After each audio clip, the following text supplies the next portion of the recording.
အားလုံးပဲမင်္ဂလာပါ Luminous Orathel ကနေကြိုဆိုလိုက်ပါတယ်အခုအချိန်မှာ brother တို့ကဒီ server ကို join ဖို့ Discord account မဖွင့်တက်လို့စိတ်ညစ်နေပါသလားဒါဆိုစိတ်မပူပါနဲ့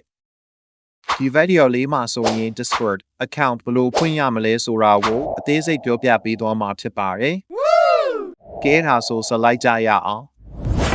ဒီရင်ဦးဆုံး server join ဖို့ Discord application ရှိဖို့လိုပါမယ် application ကို Play Store မှာအလွယ်တကူ install လုပ်နိုင်ပါတယ် install လုပ်ဖို့ Play Store ထဲကိုသွားပါမယ် Play Store ထဲရောက်ပြီဆိုရင်အောက်ကမှန်ပြီလူပုံလေးကိုနှိပ်ပါမယ် search bar မှာ Discord လို့ရိုက်နှိပ်လိုက်ပါဒီ Discord app ကိုတွေ့ရမှာဖြစ်ပါတယ် install လုပ်ဖို့ဘေးနားက install လေးကိုနှိပ်လိုက်ပါကျွန်တော်ကလုပ်ပြီးသားမို့လို့ open ဆိုတာလေးပေါ်နေတာဖြစ်ပါတယ်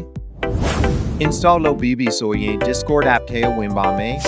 ။စောင့်ဝင်ခြင်းမှာဆိုရင်ဒီလိုလေးမြင်ရမှာဖြစ်ပါတယ်။ brother တို့က account မရှိသေးတာမို့လို့ register ဆိုတာလေးကိုနှိပ်ပါမယ်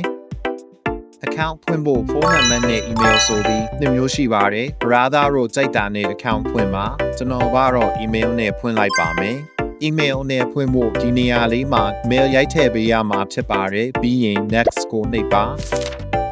ဒီနေရာလေးမှာ brother တို့ထည့်ချင်တဲ့ name ကိုထည့်ပါပြီးရင် next ကိုနှိပ်ပါဒီနေရာလေးမှာ username ဆိုတာလေးကိုမြင်ရမှာဖြစ်ပါတယ် display name နဲ့ username ကမတူပါဘူး display name ဆိုတာစာရိုက်ရင်ဒီလိုပေါ်နေမဲ့ brother တို့ရဲ့ name ပါ username ကတော့ brother တို့ရဲ့ profile ထဲမှာတွေ့ရမယ် display name ရဲ့အောက်က name ပါ brother တို့ကို mention ခေါ်တဲ့အခါသုံးပါတယ်ဒီမှာထည့်ချင်တဲ့ password ထည့်ပါ password ကအနည်းဆုံး၈လုံးပါရပါမယ်ဘေးနားကမျက်လုံးပုံလေးကိုနှိပ်ပြီး password ကိုပြန်စစ်နိုင်ပါတယ်ပြီးရင် next ကိုနှိပ်ပါဘုရားသားတို့မွေးနေ့ကိုထည့်ပါ Discord ကအနည်းဆုံးအသက်73နှစ်ဖြစ်မှသုံးလို့ရတာမို့လို့အသက်73နှစ်ဖြစ်မဲ့ date ကိုထည့်ပေးပါအောက်ကအမှန်ချစ်လေးကိုနှိပ်ပါ confirm ကိုနှိပ်ပါ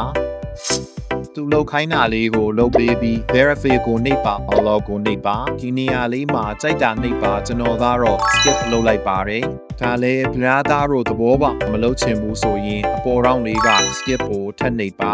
profile ပုံကိုရွေးပါပုံမှာရှိတဲ့ပုံကိုထည့်မယ်ဆိုရင်အပေါ်ကအပေါင်းပုံလေးကိုနှိပ်ပါပုံထည့်ပြီးရင် next ကိုနှိပ်ပါ account ပွင့်သွားပါပြီ account ကို verify လုပ်ပေးဖို့လိုပါမယ် verify လုပ်ဖို့အောက်က profile ပုံလေးကိုနှိပ်ပါအပေါ်ထောင်းက setting လေးကိုနှိပ်ပါ account ဆိုတာလေးကိုနှိပ်ပါ verify ဆိုတာလေးကိုမြင်ရမှာဖြစ်ပါတယ် verify ကိုနှိပ်ပါ email ထဲကို message တစ်စောင်ရောက်လာမှာဖြစ်ပါတယ်အကယ်၍မရောက်ရင် message email ကိုနှိပ်ပါ email ထဲမှာရောက်လာတဲ့ message ထဲဝင်ပါverify email ကိုနှိပ်ပါဒီလိုပေါ်ရင် brother တို့ account က verify ဖြစ်သွားပါပြီ application နဲ့ပြန်ဝင်ပြီး brother တို့ Discord ကိုစသုံးနိုင်ပါပြီကျွန်တော် server ထဲမှာဆိုရင် event တွေ giveaway တွေလုပ်ပေးသွားမှာမို့လို့ brother တို့ကိုဖိတ်ခေါ်ပါတယ် server လေးကို join ဖို့ link လေးကိုပြောင်းမှာရေးပေးထားပါတယ် server join နည်းကိုနောက် video တစ်သက်တင်ပေးထားပါတယ်ကျွန်တော်ရဲ့ဒီ TikTok account ထဲမှာဝင်ကြည့်နိုင်ပါတယ်အားလုံးပဲဘေးရန်ကင်းရှင်းပြီးပျော်ရွှင်သာနေ့ရက်လေးကိုပိုင်ဆိုင်နိုင်ကြပါစေလို့ဆုမွန်ကောင်းတောင်းပေးလိုက်ပါတယ်